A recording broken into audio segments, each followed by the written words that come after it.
Madam President, from the beginning, the story of the U.S. auto industry has been one of ingenuity, of taking risks, and of pushing forward. At the dawn of the 20th century, most Americans could hardly comprehend the idea of the automobile. Yet 20 years later, they had become nearly ubiquitous in American life, thanks to the insistence of entrepreneurs like Henry Ford on making the automobile affordable for the majority of Americans. The democratization of the automobile, rather than the invention of the automobile itself, is, in my opinion, one of the most remarkable and uniquely American success stories. Automobiles allowed Americans to capitalize on the economic dynamism of the Roaring '20s and helped Americans move and adapt during the Great Depression. They contributed greatly to the American industrial base and the know-how needed to fight and win the Second World War, and helped propel the United States to its current status as a preeminent global economic and military power. Visionary investments like the interstate highway system made cars a staple in American economic and cultural life. And cars certainly made it a lot easier to get to and from rural America. In a place like rural South Dakota with limited public transportation, the automobile, often a pickup or an SUV, is typically the only way to get around. Madam President, today the automobile industry stands on the brink of a new technological revolution which promises to dramatically transform mobility once again. Over the past 3 decades, the Internet has transformed our economy and our way of life. And the next generation of the Internet, 5G, which is currently being deployed across the nation, will enable a host of new innovations, including a revolution in vehicle technology, automated vehicles, or what we call AVs. AVs will change the way that we move in numerous ways, making the transportation system safer, more efficient, and more accessible. Individuals whose mobility is currently limited, for example, Americans with disabilities, could gain new independence with the deployment of automated vehicles, allowing them to work or visit friends and family safely and easily.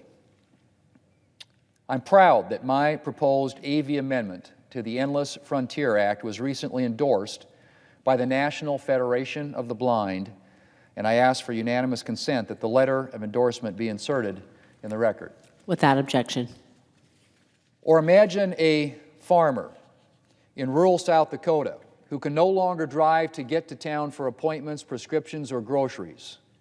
Enter the automated vehicle. This technology has the potential to keep people in their homes and communities longer. Moreover, AVs have the potential to greatly increase roadway safety.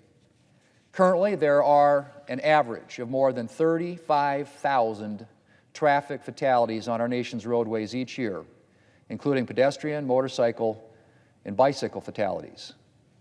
Automated vehicles could dramatically, Madam President, reduce that number. Distracted driving, driving while impaired. Automated vehicles could eliminate those dangers. Madam President, for automated vehicle technology to advance, it is imperative that the regulatory framework catch up with private sector innovation. That's why I've pushed for the enactment of AV legislation over the past several years, and why I had hoped that we'd be voting to add my automated vehicles amendment to the legislation before the Senate today.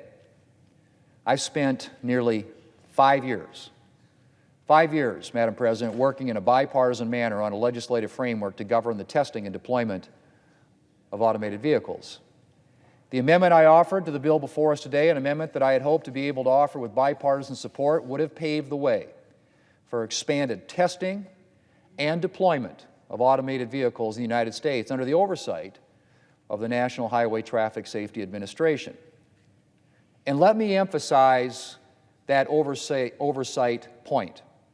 My amendment would ensure that automated vehicles would not touch pavement without the National Highway Traffic Safety Administration certification that they are at least as safe as a conventional vehicle. The data gathered from the vehicles deployed as a result of this amendment would be crucial to the development of future motor vehicle safety standards for AVs. Unfortunately, bipartisan agreement on my amendment collapsed when special interests expressed their opposition despite major efforts to accommodate their concerns. And I am deeply disappointed that once again Democrats yielded to pressure from special interests against the best interests of our economy and the American people. Advancing AV technology is not just a vehicle safety issue. It's also an issue of U.S. leadership and global competitiveness.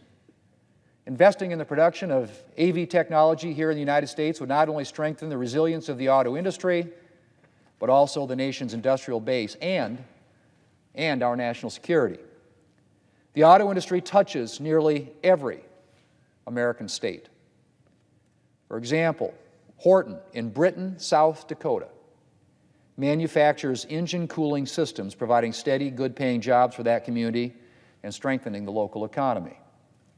The same story repeats itself countless times in communities all across the nation. Providing millions of jobs and investing billions annually, the American auto industry is a critical component of the nation's economy. Right now, U.S. companies lead the world in AV technology, but other nations, like China, are seizing upon regulatory inaction and striving to take the lead. If we don't move forward with automated vehicle technology, we will soon see some other nation leading the AV revolution. Madam President, the legislative package before us today is designed to bolster the global competitiveness of the United States. It is pretty difficult to understand why this reasonable, and I might add, no-cost AV amendment, which would lead to untold benefits for our nation's transportation system, does not fit in.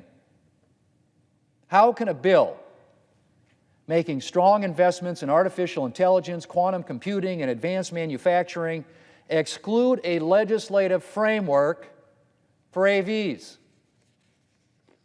Are we really going to back down from leading the world in automotive innovation and technology and see the future of this industry, to nations like China?